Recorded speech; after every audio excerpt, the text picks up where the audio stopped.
going to let everyone introduce themselves because I think that, again, I like for people of color to talk about themselves in their own voice. You can do it better than I can. I can certainly talk about myself better than anyone else can. So I want to start out with Dr. Alexander. Wonderful Dr. Alexander. Tell us about the work that you do at SRU, your department, some initiatives, and what your experience has been in this pandemic setting. All right. My name is Dr. Monique Alexander. I'm an assistant professor of elementary and early childhood education at Slippery Rock University. I've been there for 4 years. I am also the co-chair of the President's Commission on Race and Ethnic Diversity at Slippery Rock. And between my role as an assistant professor in the elementary and early childhood department and my role as a co-chair on the President's Commission for Race and Ethnic Diversity, I spend a lot of time grappling with issues of equity and inclusion, especially related to our culturally, ethnically, racially, economically diverse student population, both at the higher education level and at the P-12 level. I am a generalist teacher educator by trade, which means I mostly work to prepare student teachers for their practicum experiences, going out into the schools, understanding what it's like to be a professional.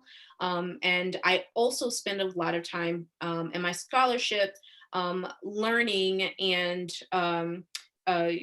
providing people with an understanding of what the landscape of public education looks like, especially for our students of color, both in the P through 12 setting and the higher ed setting. The most recently published article in this genre is about how basically Pennsylvania says that there are good schools available to all students, but geographically those good schools are completely inaccessible to our Black and Brown students and our students who are below the poverty line. It's a really cool GIS project that I just really loved doing. And the scholarship that I'm doing with PCRED right now is we're doing a large campus climate study where we are trying to understand the experiences of our students of color on campus. It is heartbreaking. It is, I'm speechless because of the accounts that they have provided. And I'm looking forward to sharing our findings with the president and the cabinet and the entire university community so that Slippery Rock can become a space where students of color feel that was made for them and that they're not accessories as teaching tools for our majority population students. Outstanding. I have wonderful questions for you. I have read some of the article. I didn't get to read the whole thing. I have some questions about the GIS, and I definitely have some questions about the campus climate program. So thank you very much. I want to go to our next presenter, or panelist, excuse me, and that is Mr. Omar Ramirez. And Omar is joining us from the heart of New York City. Omar, it's wonderful to see you. Omar has been the one main person that has stuck with me through this whole project, and I approached tons of people. So Omar, I thank you so much, my dear, for your support, for your loyalty, for sharing your talents, and for taking the time to do this with us. Please let us know about Omar Ramirez. My pleasure. Thank you very much for the introduction. My name is Omar Ramirez. I'm a licensed social worker based in New York. I am an immigration forensics defense social worker and child and adolescent psychotherapist based in New York. Primarily work with Black and Brown and Asian immigrant population, youth, families, mixed status families based in New York. Currently working on a lot of immigration cases as the immigration courts in New York City will be opening up in June. We have seen just an influx of mental health crises across the board with students, children and adolescents, college-age students as a result of the pandemic. On top of what Black and Brown and immigrant children and families already face, this stress that COVID-19 has just really compounded on top of their lives has really been shocking and very sad thing to witness And at times, as a clinician and as a practitioner, you feel powerless in this job. One of our responsibilities is to inspire hope. And, there have been a lot of things that deter us from doing our job. But at the end of the day, I definitely wanted to continue to do this with you because I wanted to show face and be a responsible social worker because, there's so many social workers across this country who are really holding it down for the communities that we're going to be talking about today. So thank you for having me. Thank you. We appreciate you. All right. And joining me now is my wonderful, coming from the southeast region of North Carolina, the home of J. Cole, the home of like just so many everythings, is Miss Shauna Hopkins, who is an expert in very many areas, but for the purposes of this specific panel, community service, youth at risk and their families, disenfranchised, marginalized populations and service of those populations, nonprofit management from the person that cleans the toilet, gets on their knees and cleans the tile, all the way up to the person who's at the top and everything in between, including volunteer, mentor, community service worker, initiative provider, money provider to the community, whole new buildings provider to the community for these youth and for their families. Ms. Hopkins is here to kind of, I think, bridge the gap between what I imagine to be a panel that is not only distinctly unique in each of you, but there are also some very intersectional areas as I reviewed the work that you sent me or that I know about you in the time that we've done this project. So I would hope to engage you all with each other. But Shauna, could you please tell us about yourself? Well, all that what you said, I didn't know Don't I be did. modest. But no, my name is Shauna Hopkins. I live in Fayetteville, North Carolina, Fort Bragg, North Carolina. So I'm in a military town and also a military brat. So I've had a lot of, from being a child to all the way up to now, a lot of experience dealing with, at-risk youth, being one myself, because I had a single parent. I traveled a lot, went to many different schools. So I took a lot of that as I grew up, and I managed to use it towards my early part of my career working with at-risk youth, providing them with mentorship, redirection. Um, we did a lot of pro-social skill building, life skill building, that kind of thing. And I was able to do that in a nonprofit setting. And within that nonprofit, if anybody knows anything about nonprofit, you have about 10 jobs that you get paid only one job to do.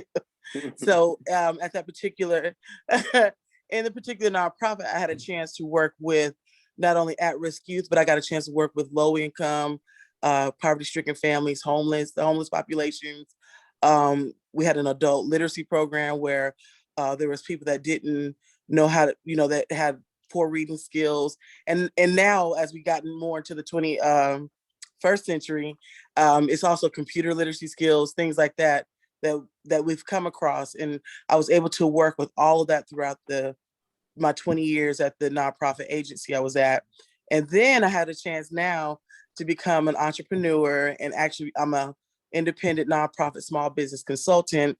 And I also I currently still do work with youth and families, providing family counseling for them to try to get them back on track, kids that are involved in the court system or almost about to be involved in the court system. So I got my hands in a lot of different pots, but the one thing I think that I have in common with everyone here is that we all deal with, marginalized folks and people that face being discriminated against, people that are in poverty. And I think that's one thing that we all have in common, and we're all trying to strive to educate folks about and to help bring those folks out of poverty and educate them as well. So I'm really grateful to be on this panel. I'm grateful for you to be here. Shauna and I definitely are a full circle moment couple. Shauna didn't say, but I'll tell that my daughter, Scarlett, and I came to Fayetteville when Scarlett was about 5. And I came as a single parent, became homeless at the time. And as I built my way back up, I left Chicago because I was leaving crack cocaine, trying to give my daughter a life and myself a life. So I took my little brown girl, my little brown skinned girl, with a big old army duffel bag, is probably as big as another person, full of our most prized possessions. I left everything else behind, including the father, and whom we love still. Mhm. And I headed to Fayetteville on a chance to just be anywhere away from Chicago. I landed there, became homeless there, built myself back up there, and I ran into Shauna once I started working for YMCA, which is my connection to everyone that I worked at a YMCA, and my focus was also on special populations, including Black women to exercise, uh, fat women to also exercise. I was an athlete. I've been in the newspaper. I'm a, local advocate for health initiatives and wellness, but not on the deep and expert levels that you guys are. So I tried to moderate the panel, have you engage with each other, and I'm going to start. And thank you very much, Shauna, for everything, for all the things. And thank you all for being here. Let me get started. Now, what I would like to start with here, now that we've welcomed and introed, is I want to discuss social and cultural barriers to access and care. And that is in all the areas that care can be extended to. So, educational, socially, mental health. And I always like the fact if you have anything that you'd like to share that's a personal experience, I think for scholars of color that are going to be archived, I think it's very important to also, if you want to share, and if it explicates the point you're trying to make. So, social and cultural barriers to access and care. And I want to start with Omar. And I would like for Omar to talk about or to explain to us the social determinants of health. These are some of the things that I addressed in my class with my students over and over again in teaching Black popular culture and also teaching gender and sexuality studies. So, again, here's an intersection from two complete different fields.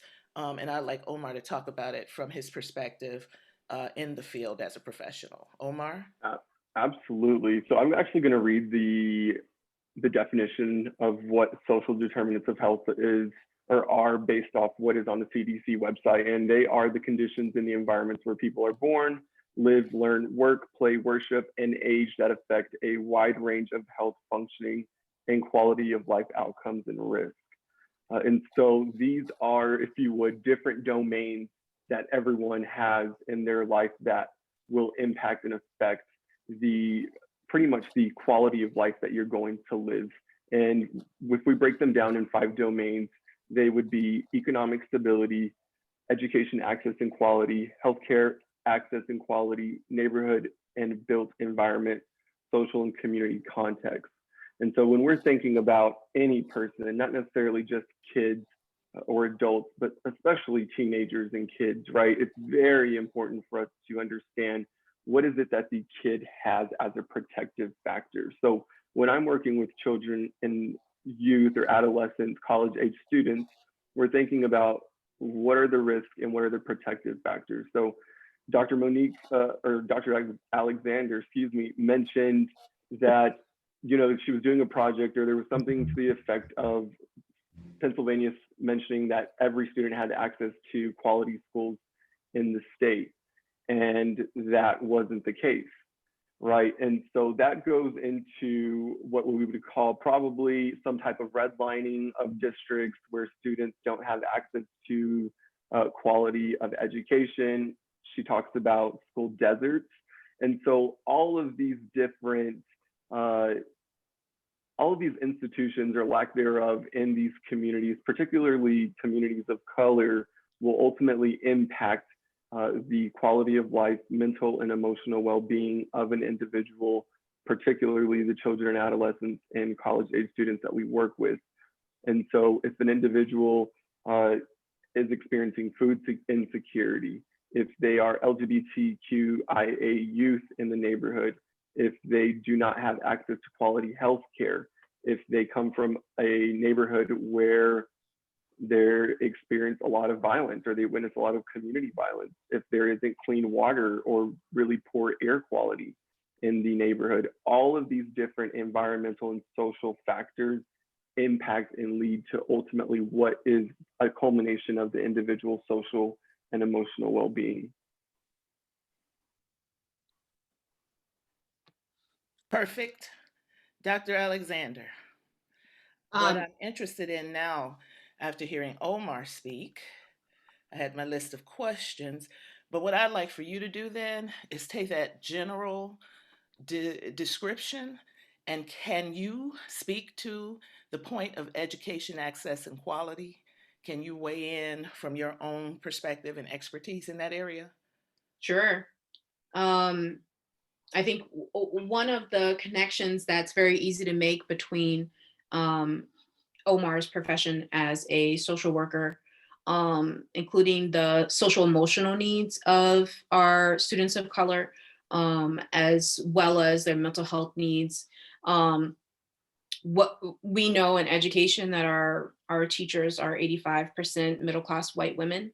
The social cultural barrier that is created there is that they really lack the cultural competency to develop strong relationships and dispositions toward our students, their families, and the communities in which they work in. And the way that shows up in school buildings, um, we see sometimes our teachers think that they're giving tough love to people who have melanated skin because, as research in the health area would show us, right? People think that Black people can take something that's tougher, or they don't feel the same amount of pain. And so just some of the cultural awareness about how to actually be a warm demander versus tough love is very lost in translation. And our teachers, also our white teachers, struggle with connecting with the community and with our students' families. We try to help them understand that all families, all parents want the best for their children. And so helping them make that connection between the fact that a student may be living in poverty and simultaneously that their family members have an enormous amount of love and care for that student. They struggle with, they have a lot of dissonance between what they think is a good family or a good childhood based on these extraneous social cultural markers. I'm sure that Omar sees, and I'm sure, Shauna, you both see this all the time. We want our teachers to be out in the community and use the assets that are in our community to infuse into their curriculum and to support the parts of our students that make them whole. And so I think one of the things we're really focusing on in the educational sphere is trying to find ways to help our teachers know that they have to be producing culturally competent, culturally responsive and sustaining pedagogy that looks out into the students' community and into their lives, into their histories, into these systems that might create these barriers for them. And it's their responsibility to then learn about those assets and break down those barriers so that our students can have success, even if they might be from backgrounds where there are some struggles in their community or in their socioeconomic status. I hope that answered your question. I got lost on a tangent.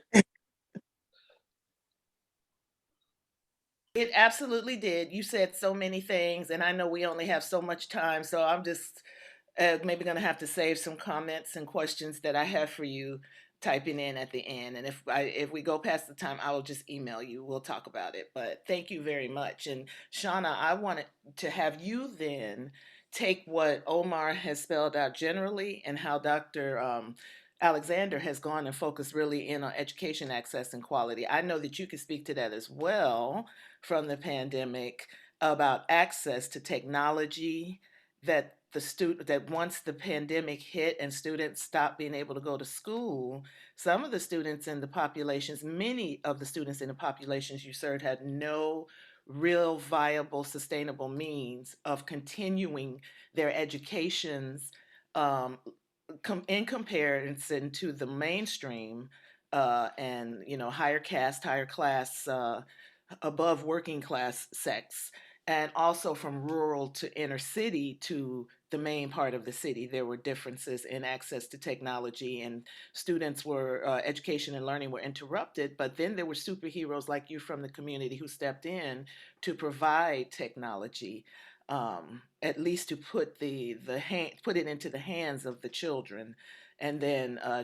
get the donations, or the procurements of funds to then make it as sustainable as possible so they didn't fall too far behind. So can you talk about the neighborhood, the areas, the rural, the inner city, the mainstream city, the military, and how that all plays a part in your population of youth, and how does that affect their access specifically in this pandemic? And if you even want to add a story, that would be great if you have a specific story. Well, first I want to say that I want to follow up on something real quick that Dr. Alexander said, Monique is fine. about one thing you said about, you was talking about the teachers and trying to get them to understand. One thing I will say to anyone that is wanting to teach, or not even just necessarily teach, but just engage with a population that is different from what they understand. I just always like to tell people, first and foremost, uh, don't go in there with what you think it's supposed to be.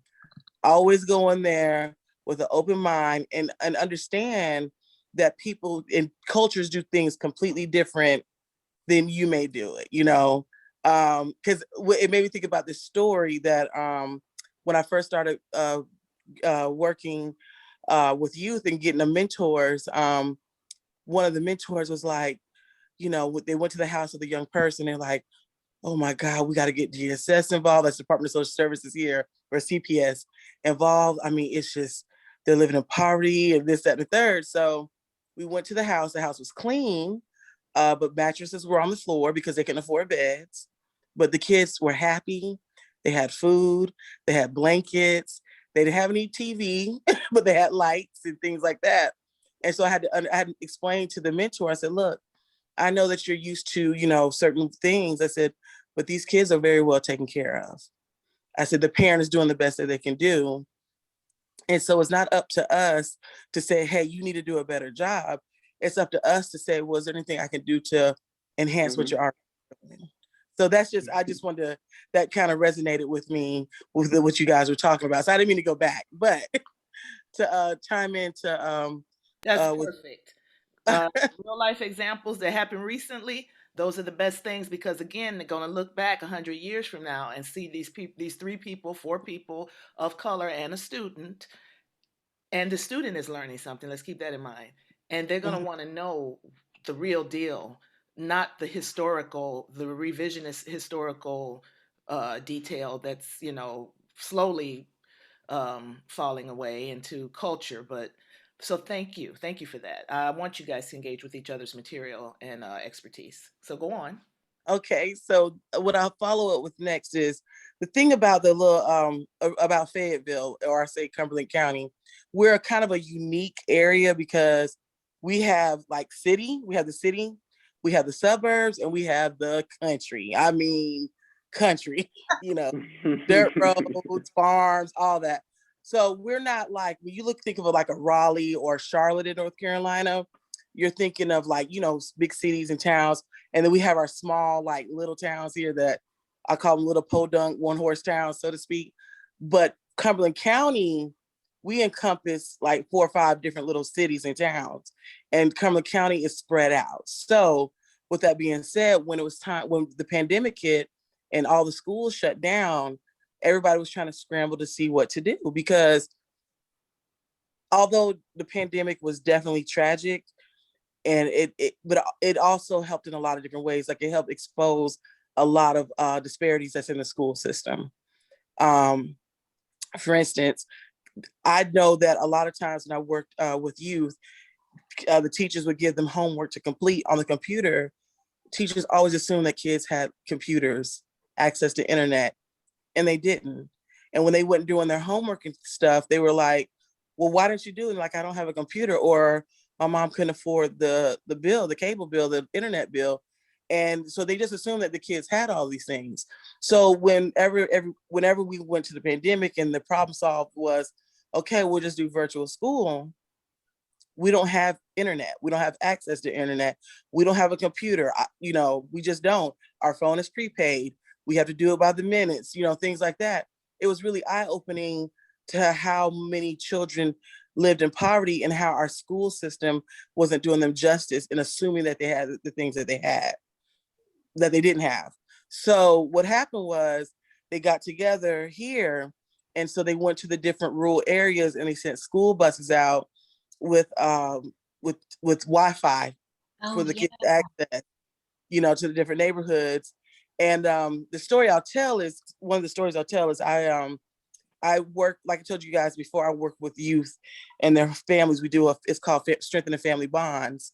And it's a 12-week course where we work intensely with the kids and their families on just trying to get along better, mending dysfunctional ways, that kind of thing.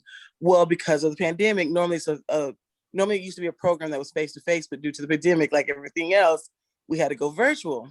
So one of the things that we did to help out was we supplied the families with tablets so they could be virtual, because sometimes you only have one computer in the house, one phone in the house, and we needed the kids and the parents to kind of be separate sometimes. So we had to supply them with tablets. So the story that it really just kind of, it kind of reminded me a little bit. I had my nephew come with me to help deliver these things. So basically I could just roll up and he'd hop out and drop off a little care pack. So we went to a neighborhood here in Cumberland County, and it's not one of the best neighborhoods. It's they have a lot of economic challenges down that way, and it's slightly country, but it's just not one of the better neighborhoods. And there was a school bus sitting in the middle of the neighborhood. It was a trailer park. Now, mind you, my nephew stays with my mother, who lives in the suburbs, a 2-story home, 2 or 3 cars in a driveway, pool in the backyard, that kind of thing. He has no concept of not having anything. So we pull up and he said, Aunt Shauna, why is there a school bus here in this neighborhood? He said, we're not in school. And I said, oh. I said, well, a lot of kids don't have internet, Trey. And he said, what? He couldn't understand it. He said, how do they play video games? I said, they don't. They don't have that. And he looked at me. I said, yeah. I said, the bus is here so they can do their schoolwork, and they have to get it done in a certain time because this bus leaves by 4:00. So if they don't get anything done between 8 and 4, they can't wait to do the work the next day or on the weekend, or they have to go to a library. And I said, and a lot of these people don't have cars. And not unlike in New York, you don't need a car, but here in our town, our city, the bus system only goes to so far. So if you live outside of the city limits, there's no bus. So what that told me was, I already knew that. I knew these things in my head, but my own nephew didn't understand that. And I was kind of upset with myself because I hadn't even taught him that. That's something he should have known about. I should have been teaching him along the way. I'm going around telling everybody else about disparities and this, that, and the third. But here I have my nephew who's like, what? So yeah, so it's important that so I say it all that to say that the pandemic opened our eyes to a lot of things that we're missing with these kids, even down to the food. Omar spoke about, having food challenges and stuff. Kids rely on free lunch and breakfast. There are kids that didn't eat if they didn't go to school. So even though we had to figure that out here, how to get kids food, how to feed them. And if they didn't have transportation, how were the parents supposed to get the food? So there's a lot of things that had to get figured out, and a lot of things that we regular folk, I'll say, sometimes forget that the kids depend on in school, even down to if someone's being abused, things that we can normally see when they come to the classroom or whatever, we weren't seeing it anymore. So it was, so to just kind of wrap it all up, when it came to education here and poverty and the pandemic and all that, it was like I said, it was challenging, but it definitely forced our school system to, one, put more money into the school system, and to really open the eyes to the needs of all of the students, not just, the ones that had money. Because, although all the schools here are supposed to get equal money, we have schools in more wealthy areas where the parents buy the school things, and, they provide things for the schools that some of our poor schools don't get. So it's definitely something that was eye-opening, I think, to our system. And even me, someone that's been in the trenches for well over 20 years, just taking my nephew to ride with me just to drop this stuff off, that was just so eye-opening, because he just didn't know. And if he didn't know, how many more people out there are like that, that just, you just don't think about it. And so I was glad that the pandemic allowed us to see what was going on. And so now, they have vouchers now for kids to have internet. The schools provide them now with cell phones. The schools are providing them with laptops. So I'm really grateful that that happened out of this whole pandemic. So I think that's, yeah. Wonderful.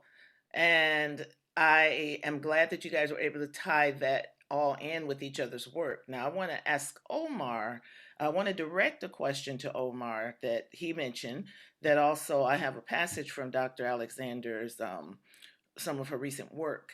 And the passage states, desert nomenclature is a powerful tool in conceptualizing the lack of access to particular services that results from a wide array of intersecting policy choices. So here we are with intersections again.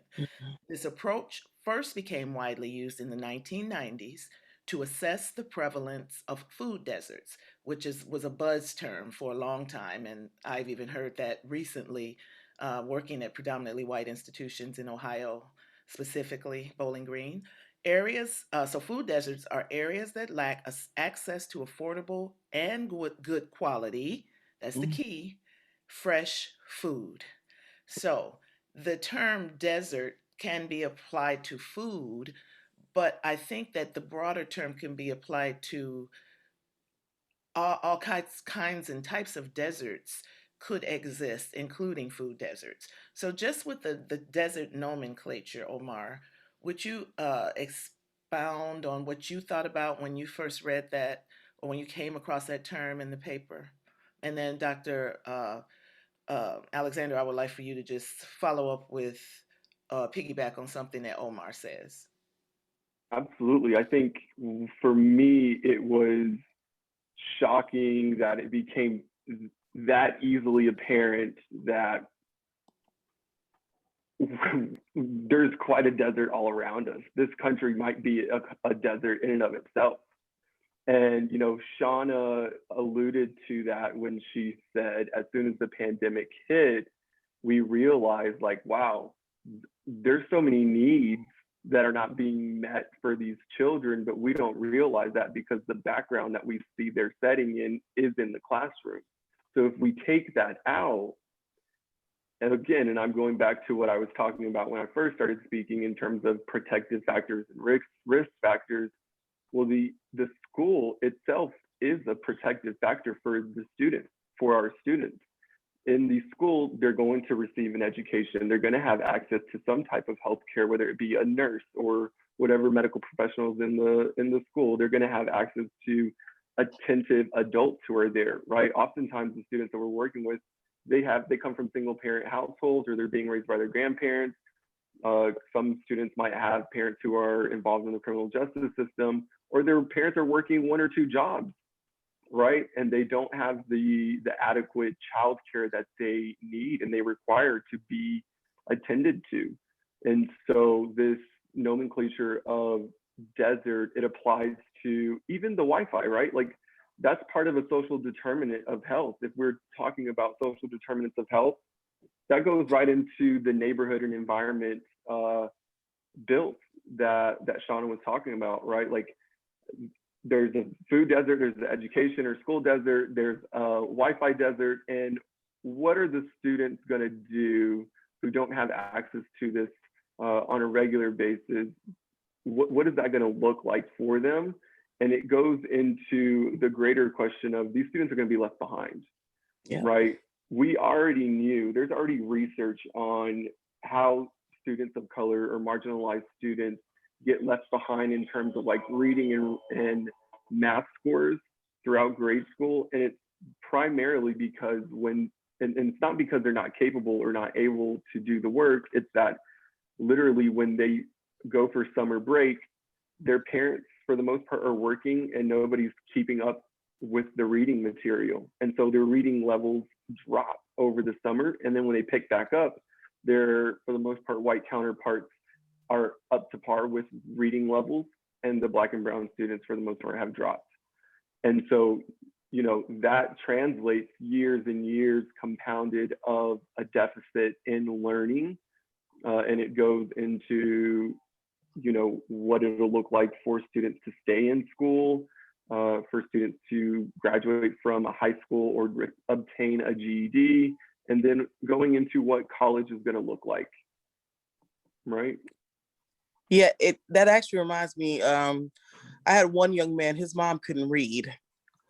Like she signed an X with her name and everything, and he turned 18 while he was in school. And I was furious with what happened next. This happened at one of the predominantly wealthy schools here, wealthy public schools here in town. And so what happened was the system or the principal or whoever had him sign a paper saying, had him, because he was 18, saying that if he didn't finish in time that he could leave school and not get his high school diploma. And he didn't know what it was either.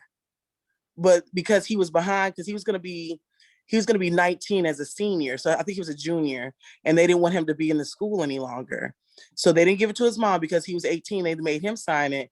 But before he turned it in, he said, you know, Miss Shauna, could you explain this to me? And I'm reading it, and I could not believe it. I was floored. And this only happened a few years ago. I was floored. I said, they're trying to kick this kid out of school and only give him a certificate and not let him get his high school diploma. And his mom, she didn't know. And he really was barely making it, you know, himself, because he didn't read well either. But he had enough sense where I had told him, or I tell all the kids, you know, you might sign your soul away. So make sure you know what you're signing, you know.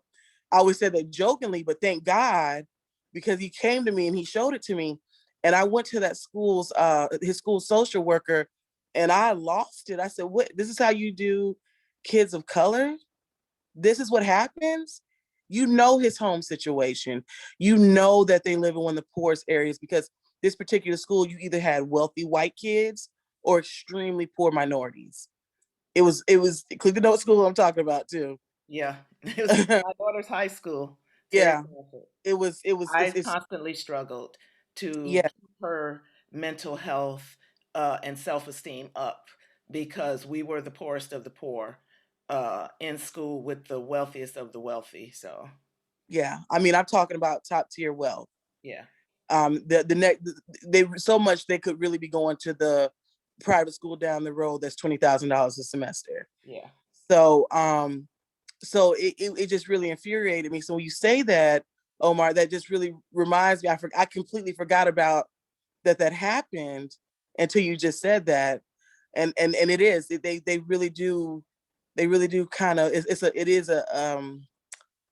it's really terrible the way they treat our children of color, especially our impoverished children of color, I'll say. The intersection of poverty and race. Mm-hmm. Yes, Well, absolutely. I know that we're going a little bit past our time, and I ask you just for about 5 more minutes of patience, if you can, Dr. Alexander. I wanted to get you to further dive deeper, explain more the desert nomenclature, and also how does talk to us about GIS and how that may be a way that researchers and scholars and professionals are looking to identify these spatial hotspots and, you know, be able to even compare, spaces. I think I pulled up something on one of your on your reading. If you just be patient with me, I'd like to pull that up and screen share. Um, hold. Think I can screen share. Let's see. Oops. Am I able to? While you're doing that, I'll do a little narration because I think I Yes. know what you're Go going to ahead. Go ahead. So I am an education scholar. I wrote this paper with a geographer scholar who specializes in taking data, geographical data, and connecting it to problems that we see in the world. So when Omar says anything is a desert, that is 100% accurate. And what was happening in our field at the time is that GIS was over here and educational research was over here. Oh, oh my gosh. Every time I see that, my co-author, Dr. Vanessa Massaro, her birthday's today actually, she says, good for us, bad for justice. Like, look at that map. And one of the things that's really interesting about the school deserts is a lot of it is rural. Look at Pennsylvania. Look at Pennsylvania.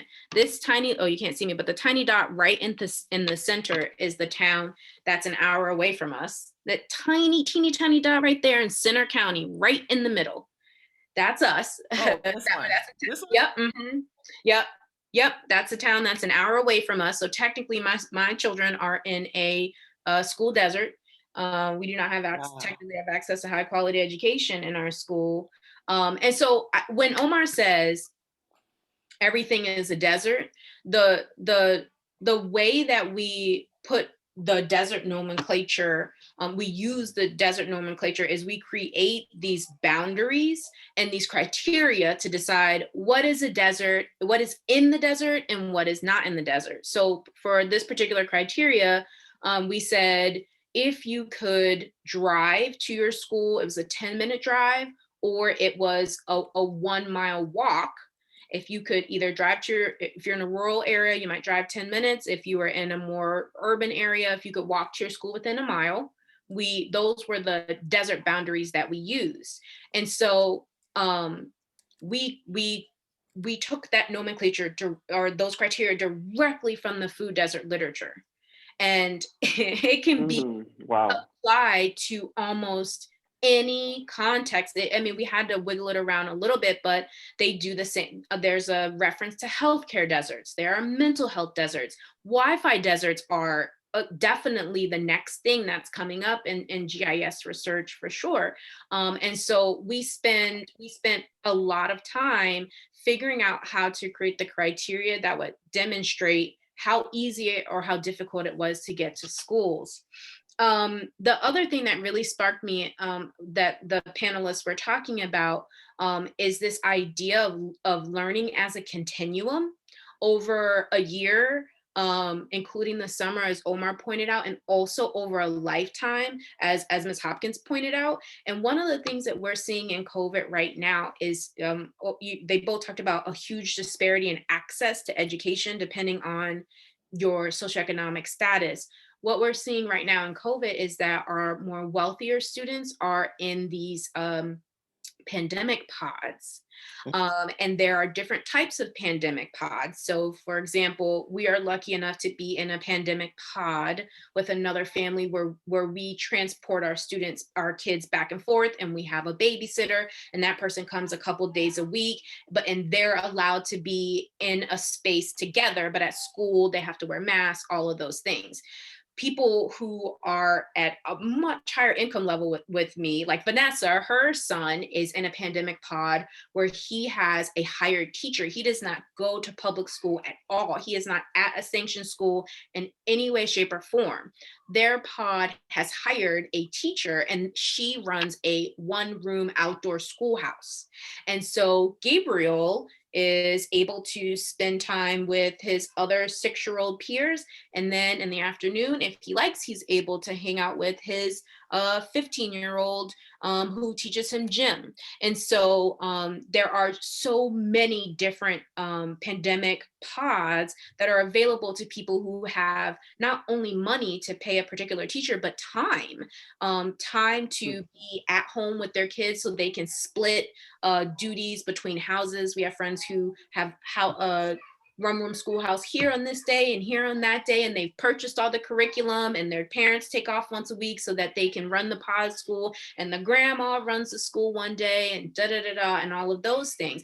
And so once you're looking at just this idea of having these pandemic pods up here, and even my little babies who get to go to regular school every single day because we live in a rural community and we don't have the kind of hotspot situation that people are having in some of the bigger cities, right?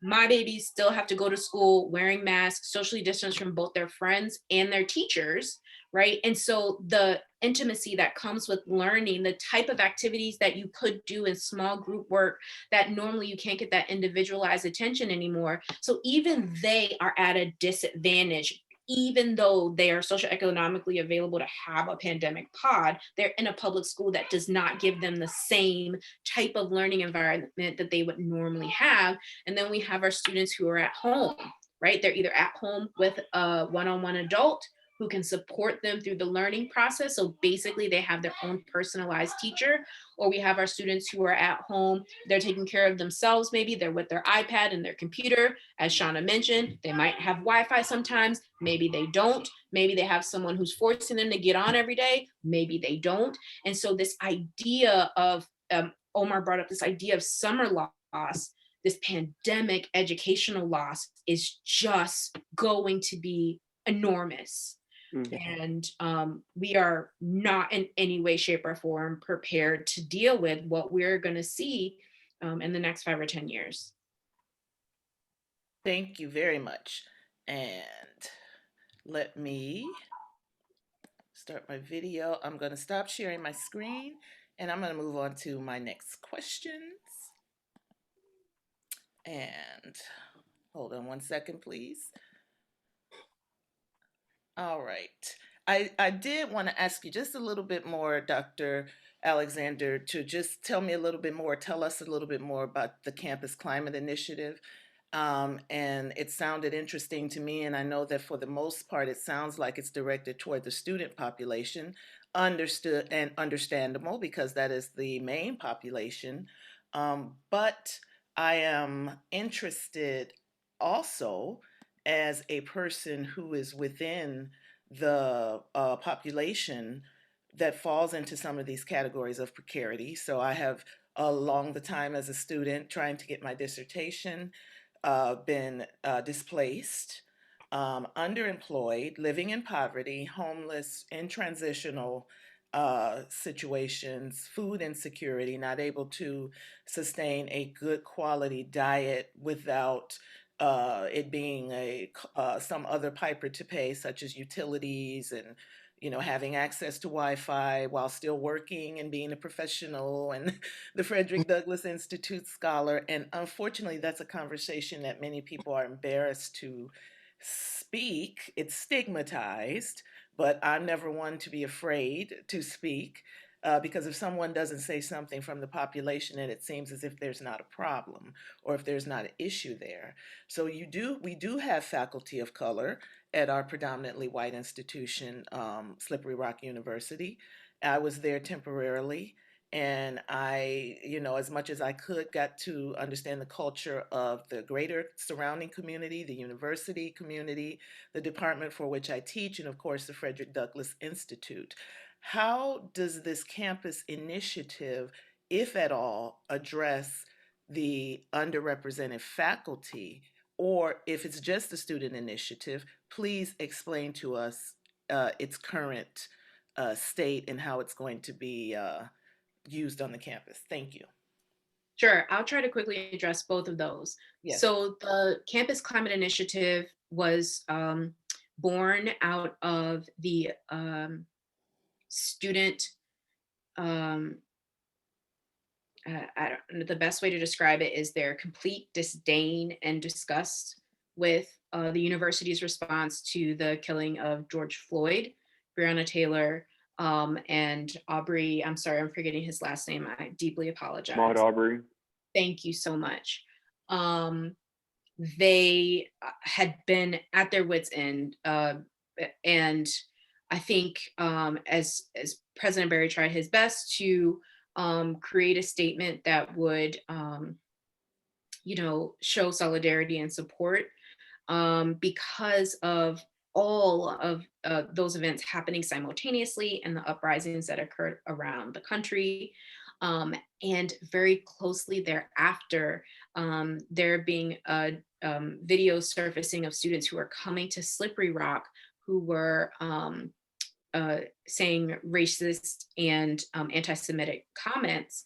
The students, like, they were just at their wits' end. So the President's Commission was charged to conduct a campus climate study to initially to learn about our experiences of our students of color, our faculty of color, our staff of color, and then subsequently to do a very similar study for our majority student, staff, and faculty. And we have been so entrenched in working with our students of color that we have only actually gotten to that part so far. I think what I can share about what we're learning is that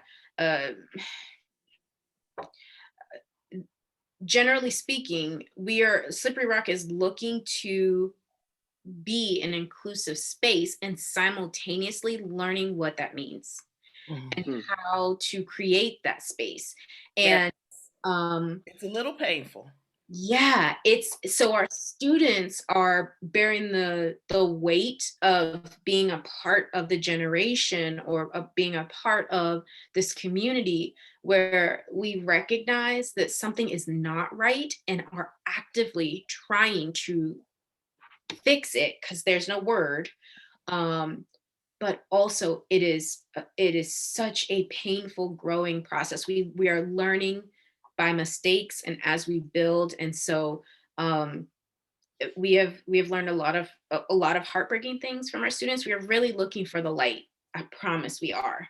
The light is OIE, right? We have mostly learned that without the Office of Inclusive Excellence, many of our students would have left the university. So that's that. One of the caveats is that we do know the president has been working really hard to increase faculty and staff diversity on campus. And so, for example, in our department, we had a tenure track line open.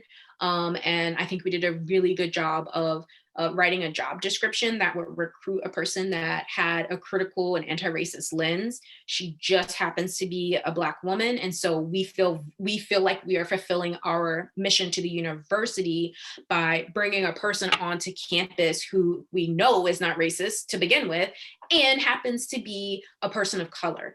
And so, we're just here doing the work at this point. I understand. Yeah, my experience has been interesting. Of course, I'm not here to talk about that experience, but to let you know that I understand that the process has been very painful. And it still is painful to the marginalized person, because a lot of what is happening, as Shauna and Omar and you talked about before, is that the people who want the diversity, equity, and inclusion, first of all, do they want it because they really sincerely want it, or do they want it because it's a buzzword? Let's take advantage of these initiatives and it's money and this Biden administration, because obviously that's where they're going with. This is one way that I've experienced it personally and professionally.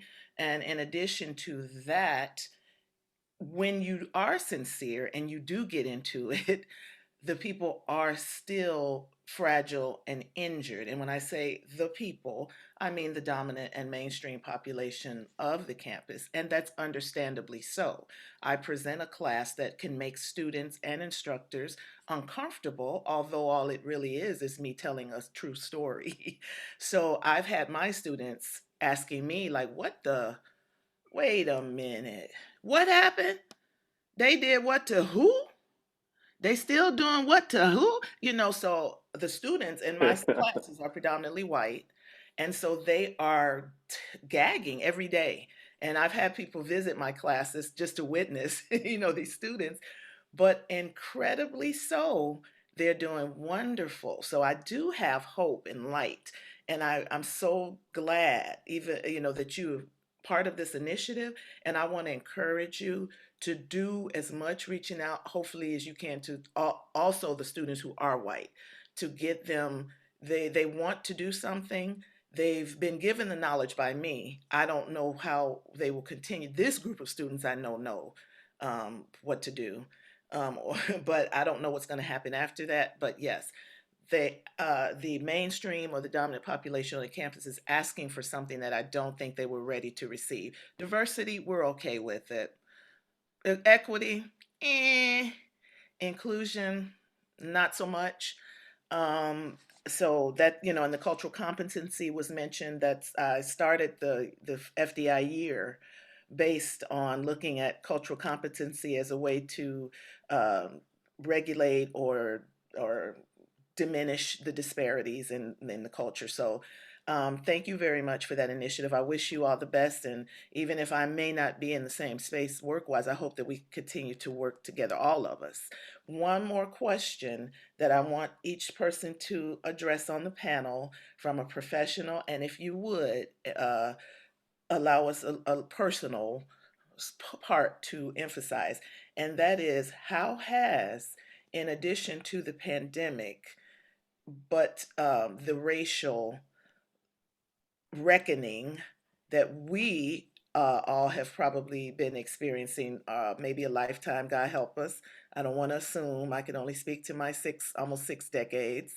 Um, but as a panel of color and in minority and or marginalized intersections, please tell me, please tell the audience, please tell the people, so that's documented at this time, what has the racist, the insurgency, the Trumpism, the white supremacy, first of all, how did the pandemic kick that up? And how did that impact you during this pandemic time, personally and professionally, please? And that will be my final question. And I'll do some closing remarks after that, and we'll be done. Thank you. I'm going to start with Shauna this time. Okay. So what I'm about to say is probably not a very popular opinion, okay? But I'm kind of glad that Trumpism came about. And let me tell you why. So again, I told you I started in the nonprofit world a little over 20 years ago. And I was dealing with microaggression, bits of racism here and there, but I didn't know it. I didn't have words for it. I didn't understand it. Two stories that stand out that when I look back on it, somebody should have told me. I didn't know to share with the older Black women in my life because I worked with a Black male and everybody else was white.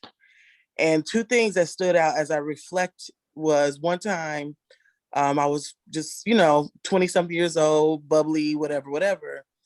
And my white male supervisor at the time pulled me to the side and said, "You need to start walking around here with your head held up like you're better than everybody." So my first thing was, well, my aunt always told me to walk with my head held high, which is, proud. That was what I was taught. But here I am in this setting and I'm being told that I acting like I'm better than people. And it felt wrong. It felt like it was wrong. It felt like I should have been told that. And so I shared it with someone that was slightly older than me that was a African-American male. And he was like, "Well, you don't want to make people feel bad." And so I was like, "Oh, okay." So I toned down who I was. I toned down the pride that I had, and I toned down that bubbly personality that was, confident, because my aunt always told me, "You walk with your head held up." So the second thing that happened to me that I look back on was one day in my department, our copy machine was down. So I was rushing and I had to go get some copies done for a meeting. So I went to another department, which was all white women, so to speak, older, white women. And I walked in there and they said, "Hey, Shauna." I said, "Hey," and just, you know how it is. You're just kind of focused. Later on that day, I got pulled to the side by the same people, two supervisors, or two people, and said, "Hey, earlier today, such and such felt intimidated by you." I said, "Huh?" They said, "Well, when you came in there, you had a bad attitude and you didn't really want to talk to them and it made them feel uncomfortable." And I was like, I said, "No, I was just in a deep thought." And so the same African-American man that I look to for guidance from time to time, he said, "Well, the best thing to do is, so no one to misconstrue that, just smile every time you see somebody. Just smile." And so I said, okay. So I learned to, when people came, no matter how I was feeling, if I was sick, if I was tired, if I was sad, if I was bad, I would go from like, "Hey, how are you?" And as you can see, I can still do it like that. So when Trump came around, he ruffled a lot of feathers and a lot of closeted racists came out. And so what it did was it forced America to stop. Now, I love when Obama came, a lot of us did, da da da da. But we was in a kumbaya moment. We're all getting along. Everybody loves everybody. But it wasn't true. That wasn't true at all. And when Trump came along, the truth came out. And as painful as it was to see people that I thought respected me and I respected them show their true colors, it needed to be seen. I needed to see it. And it also brought up conversations of, so that happened to you too? So I wasn't crazy? That was wrong? And so it gave us words and discussions. And let me just say this, I always say as common folk that we didn't have unless you were in higher education, higher academia, and you studied this and stuff you might have known. But as common folk didn't know. I didn't know, girl. Right. We I know. didn't know. Nope. And so it forced us to have words, to learn words like equity and inclusion. It forced us to talk about the school to prison pipeline. It forced us to do all of those things. So to say all that, to wrap up my long-winded self, personally, it was upsetting, but at the same time, it was freeing, because it says, you know what? You're not pretending anymore, and neither am I. Mm-hmm. Let's just call it what it is. Let's just call it what it is. And so let's move forward. Let's just move forward. You don't have to dig the vibe I got going on. You're going to respect me. I'm going to respect you. But you know what? It's okay if we live separately, because you know what? Maybe separate but equal may not be such a bad thing. Maybe we do need to really love our own people that's going to love each other. So like I said, it's an unpopular opinion. Now in the professional world, like Clitha said, it's definitely opened up a lot more job opportunities and people wanting to learn about it. But the thing is this just a fad, a movement, or is this something that's here to stay? And I think it takes folks like us to make sure that this is just not a fad. This is just not something that's happening. This is here to stay. And I think that things like what happened in South Carolina with the young boy who he harassed in the front yard, and how everybody showed up at his door the next day, I think that it's time, this reckoning has come. And it's time to hold folks accountable. Accountability. It's time. It's time to hold folks accountable for their actions. And it's not about fighting. It's not about a race war or anything like that. But you can't continue to oppress people, to mistreat people, to, put people in the gutter, and you think they're not going to fight back. If you put back a rat into a corner, a rat is going to try to claw your eyes out to get out of it. Even a rat. Mm-hmm. So So right now, our country, our world, but specifically I say our country, we're in a time of reckoning, and it's time. It's time. It's time. So I'm here for it. I'm here for all of it. How the young folks said, I want all the smoke. Let's do it. I want all the smoke. I want all the You smoke. want all the smoke? What's been So the that's just my little I'm sorry.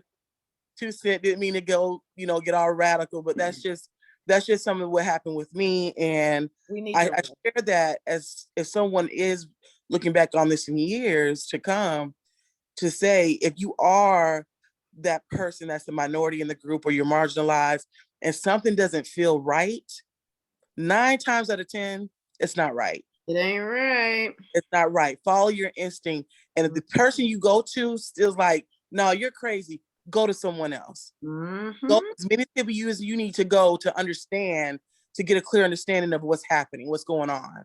Is this okay? Because if I had went and spoke to Clitha or even my mom at the time, they probably like, no, I know they would have said that. But those couple of folks made me feel embarrassed and ashamed, like I was wrong. So I will tell you, if you feel like something is wrong or a situation is not right, then it's probably not right. And you get out, as they say, or find a way to correct it. So thank you for letting me share my story. Awesome. Thank you for sharing. Omar, can you piggyback on anything, or would you like to say anything specific regarding Yeah, impacts? so absolutely. I would say, to piggy off what Shauna said, it certainly was revealing. I think that for myself as a Mexican American growing up in this country and have visited other countries outside of the US and other countries outside of the US, particularly in Mexico, Central America, it's very apparent how things work, and the dominant culture most of the time doesn't necessarily own or operate the businesses that the locals or indigenous folks will work in for really pennies to the dollars, right? And so I have always seen America, from my perspective, as somewhat of, if every country is a cake, right, just like a regular vanilla cake, no icing. You see how blatant racism is in these other countries. But in America, we've got frosting, we've got candles, we've got sprinkles, we got all the works and all of this, just these distractions from what it actually is. And I think during COVID, at the tail end of a Trump presidency, everything was stripped, right? It was like that Wizard of Oz moment where Dorothy looks behind the curtain and she's like, oh, this is what it is. This is what's going on. And so for me, it was great in that sense. I've known this for some time, but I think it's been great for a larger group of people to join in on this conversation that has been had for centuries. And I think it will serve as a gateway for a different type of person and more people to join in the conversation. And that's where it begins, right? To join in this dialogue and to have these uncomfortable conversations. Professionally, it's been a good thing in that you can't escape it. You can't escape the stories. You can't escape the news. You can't escape this dialogue. It's on social media. It's happening everywhere. And so the notion that you're just not aware isn't acceptable anymore. It's not an excusable reason for you to not know what is going on, and not enough for you to be tone deaf to what is going on outside of the workplace. And so for me, going into social work isn't something that you go into because, oh, I want to go get paid the big bucks. Social work is a calling. And so I have been what people would call a social justice warrior since high school. That's really when it started for me.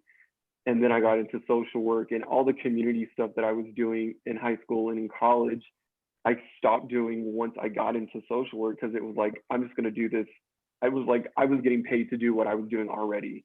But that led to burnout. And so I was only doing my work. And what happened for me professionally was I realized, wow, and personally, we have to protect our energy. We have to protect our light.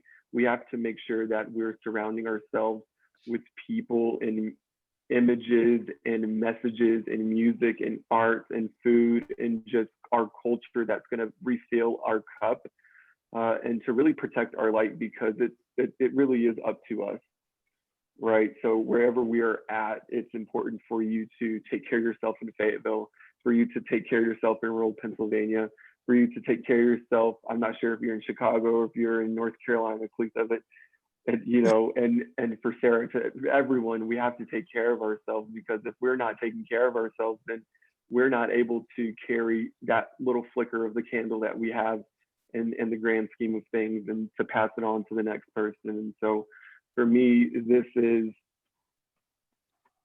like everything, right? Like the good is coming, and there are no flowers without thunderstorm or rain.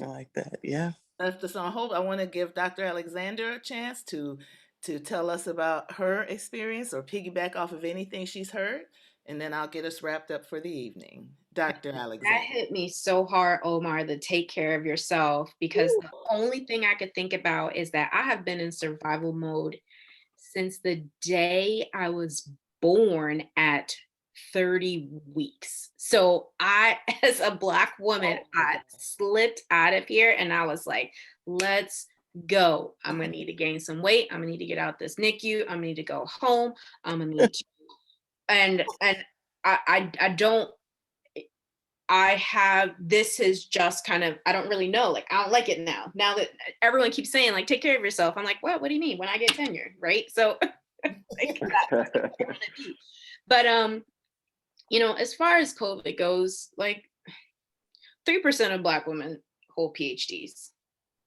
So I'm alone, and I'm doing this a lot all the time. So before COVID, there was racism everywhere. And I, like other Black people who work in predominantly white spaces, I learned how to rationalize it, and I learned how to work twice as hard, because I will not That part. I will not let your overt or covert racism be the reason why I'm not successful. And I recognize that's not my hill to die on, right? But I am going to feed my 2 babies, and I am going to keep a roof over my head. And so my primary concern is to be successful, so that I am able to make a living.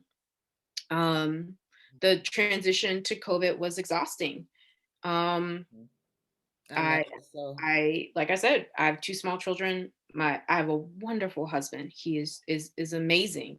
And as an educator, it was very valuable for me to have the expertise that I had at the time, where my children did not have school and yet needed education. So while working my full-time job and not missing one day, I also homeschooled my children until their teachers were able to make the shift and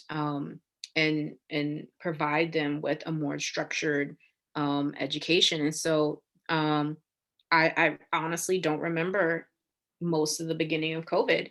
I think that it I don't even know. I had to survive, and so that's what we did. And as I mentioned before, I will be going up for promotion. I'm going up for promotion now, and I'll figure out if I have promotion this summer. And so, because that was so valuable to me, even though some people were taking their COVID years or whatever in the professional space, I just didn't think that was an option for me. So I published a book, and I wrote 3 articles, and I went to as many conferences as I possibly could. Mm-hmm. And I paid money out of the wazoo so that my children could have some kind of summer camp experience while I tried to continue doing whatever I needed to do to maintain my professional life. Mm-hmm.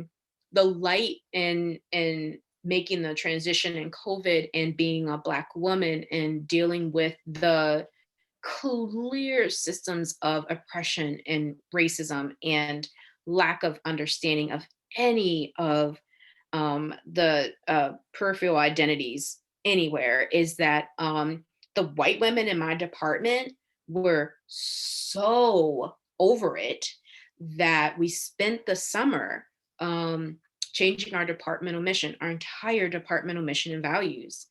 And so now the Slippery Rock University Elementary Early Childhood Department has central core values that are related to culturally relevant and sustaining pedagogy. That's And great. all of our students are expected to evaluate their position on the critical lens framework from the moment they are a first year student to the moment they go into student teaching. We have changed our disposition forms to reflect the fact that if you are racist, you cannot we cannot pass you.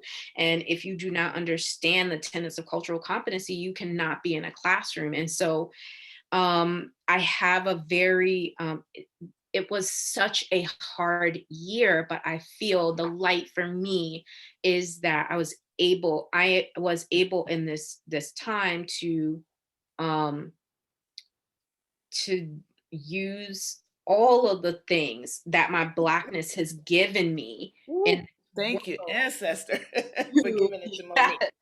to survive, to persist, to, like keep your eye on the prize, to Mhm. cry when it's appropriate, to exercise when you can, Yes. to, to love Breathe. my children. Yes, all of those things. And so it has been a really tough year. And I'm really looking forward to July 1st when I will stop working for the entire month of July. So, but yeah, are we allowed to say shitty? It's just been shitty. Yes. It's just like, Yes. I'm like I, counting down the days until July 1st. I just can't even tell you. So I can see yeah, it in you. it's enough. I've been on 6 calls today. Oh, I've already yelled at people oh about no. how I don't care about faculty and how racist they are. I mean, this is the icing on the cake. Thank God this was the last time I had to talk about racism today in this way, because this is how I would like to be talking about it. I'm so glad. I'm so glad to provide you with that opportunity and for us to have the opportunity to share with each other and to add this into this will be a first. I did my little research. I didn't do widespread research, but I did enough to find out that within these archives there exists no panel that is as distinguished and as diverse as they would want to say as us, and that includes myself as the moderator, and also it includes our technician uh, I will almost say Professor Tola, Sarah Toller, and all of her support for these programs and these words and expressions. And hopefully that some of it has been helpful and useful to you, Sarah, moving on. But I just want to thank you guys and wrap up that it's been a difficult time for me as well. It is, I'm looking into now how can I work outside of the institution to do something, initiative of, believe in myself, be an entrepreneur. I have so many skills, like you said, Monique. I have so many things to do. I'm even a retired cosmetologist. I can make wigs. I do want to stay the course of my academic, building my academic profile. Mainly, I want to finish my dissertation. This position as Frederick Douglass Institute Fellow has been wonderful, and I've been so pleased with the group of people and the crew on that in that initiative.